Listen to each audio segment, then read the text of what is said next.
معزز ناظرین السلام علیکم۔ سلطان محمد فاتح کے بولم 41 کے پارٹ 2 میں خوش آمدید۔ ایپیسوڈ کے شروع میں ہم دیکھتے ہیں خیمے میں سلطان جندارلی سے کہتے ہیں، لالا کیا آپ کو آخری سبق یاد ہے جو آپ نے مجھے سکھایا تھا؟ ریاست کے لیے فنا ہو جاؤ۔ سلطان کی بات سنتے ساتھ ہی جندارلی اس لمحے کو یاد کرتا ہے جب اس نے بھی سلیمان کو ریاست کا کہہ کر اسی خیمے میں اس کی جان لے لی تھی۔ خیال کے بعد سلطان جندارلی سے کہتے ہیں، آپ ایک مشکل وظیفہ آپ کا منتظر ہے۔ جندارلی پوچھتا ہے، آپ مجھ سے کیا چاہتے ہیں سلطان معظم؟ جواباً سلطان کہتے ہیں، آپ قاصد بن کر قسطنطنیہ جائیں گے۔ سلطان کی بات سن کر جندارلی کہتا ہے، میرے دادا نے عثمان غازی خان کی خدمت کی، اس کے بیٹے نے مراد خان کی خدمت کی اور اس کے پوتے نے یلدرم بایزید خان کی خدمت کی۔ بہت سے دوسرے لوگوں نے عثمانی ریاست میں وزیر اور لالا کے طور پر خدمات انجام دیں۔ یہ آخری سبق انہوں نے دیا تھا۔ یہ یاد شدہ سبق کو انجام دینے کا وقت ہو یا چاہے موت دہلیز پر ہو، پھر بھی دل سے کہیں خوش آمدید۔ سلطان کہتے ہیں، پھر جس چیز کا آپ دل میں استقبال کرتے ہیں بزنطین کے لیے غصہ بن سکتا ہے۔ لالا آپ یہ کالا لباس پہن کر اپنے ساتھ 4 سپاہیوں کو لے کر کافر قسطنطینوس کے محل میں جاؤ۔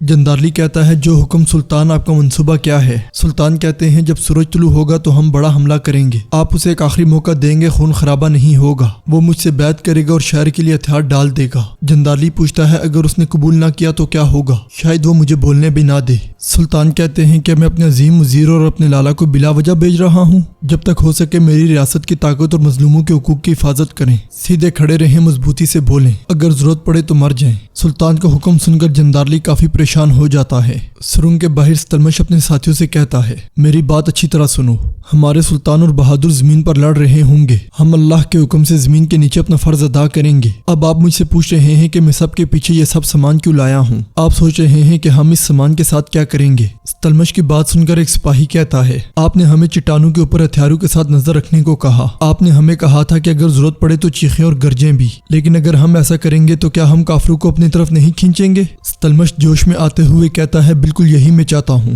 میں چاہتا ہوں کہ کافر ہماری طرف آئیں، میں آدھے راستے تک کافروں کی طرف کھودنا چاہتا ہوں، انہیں ہماری طرف آنا چاہیے، ہمیں ہر وقت زیر زمین رہنے والا نہیں بننا چاہیے۔ وہ کچھ نہیں کر سکتے، میں یہ سامان کیوں لایا ہوں؟ جب وہ آئیں گے تو وہ سمجھیں گے کہ انہیں ترکوں کی سرنگ مل گئی ہے، پھر وہ ہماری طرف کھدائی کریں گے۔ ہم کیا کریں گے؟ ہم سب سے پہلے انہیں سنیں گے، پھر ہم ان پر لاٹھیوں سے وار کریں گے، پھر ہم اس میں ہنس کے پنکھ ڈالیں گے، مگر ہم محتاط رہیں گے کیونکہ یہ پنکھ خطرناک ہیں۔ اپنے منہ اور ناک کو ڈام کر رکھیں، زور زور سے سانس نہ لیں، زہر کے اثر سے اللہ تمہاری حفاظت فرمائے۔ یہ کہتے ساتھی وہ پنکھ آلے میں ڈال کر اسے آگ لگا دیتا ہے اور اس کے آگے پائپ لگا کر دھواں چھوڑتے ہوئے کہتا ہے، پھر ہم دھوئیں کو ہوا دیں گے، ہم ایسا کر کے کافروں کا سانس لینا دشوار کر دیں گے۔ یہ سن کر سپاہی کہتا ہے، ہم کھدائی کرتے کرتے تھک گئے تھے، لیکن آپ کا منصوبہ جان کر میں اتنا چیخوں گا کہ وہ قسطنطنیہ تک سنیں گے۔ ستلمش کہتا ہے، میرے بہادروں، پہلے اپنی کنیوں میں طاقت اور اپنے منہ میں توانائی پیدا کرو، گرجنا اور چیخنا کافروں کے سننے کے لیے کافی ہوگا۔ ہماری منزل قسطنطنیہ ہے، جتنا آپ کر سکتے ہیں اتنا گرجیں۔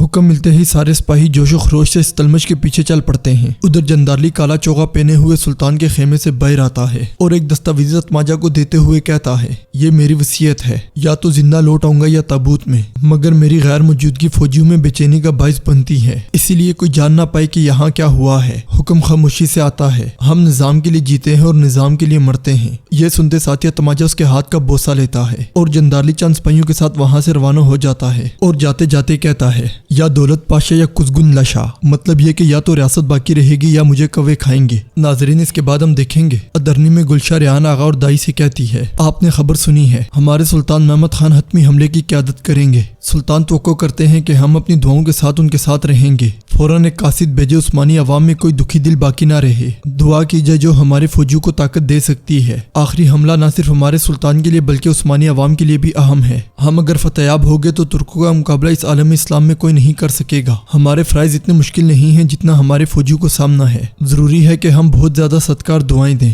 حرم میں اخلاقی حمایت کے لیے قرآن خوانی کا اجتماع ہوگا، جس کے بعد دعا ہوگی۔ نہ دیواروں کے سامنے ہماری فوجی اور نہ یہاں ہم بے صبرے ہوں گے۔ ہم انشاءاللہ قسطنطنیہ کی دیواروں کو عبور کر لیں گے۔ حکم ملتے ہی وہ دونوں وہاں سے چلے جاتے ہیں۔ دوسری طرف قسطنطنیہ میں دروازوں کے پیچھے گڑھے کھودے جا رہے ہوتے ہیں، جنہیں دیکھتے ہوئے اورحان شہنشاہ سے کہتا ہے، میرے خیال سے یہ بہت زیادہ پائیدار ہے، مبارک ہو شہنشاہ۔ اسی لمحے جان گرانٹ وہاں آتا ہے۔ جان گرانٹ کو دیکھ کر شہنشاہ سے پوچھتا ہے، کیا فرانسسکو کی کوئی خبر ہے؟ جواباً جان گرانٹ کہتا ہے، نہیں شہنشاہ، ہم ابھی تک اس تک نہیں پہنچ سکے۔ شہنشاہ کہتا ہے، اس کے لیے کچھ بھی کرو جان گرانٹ۔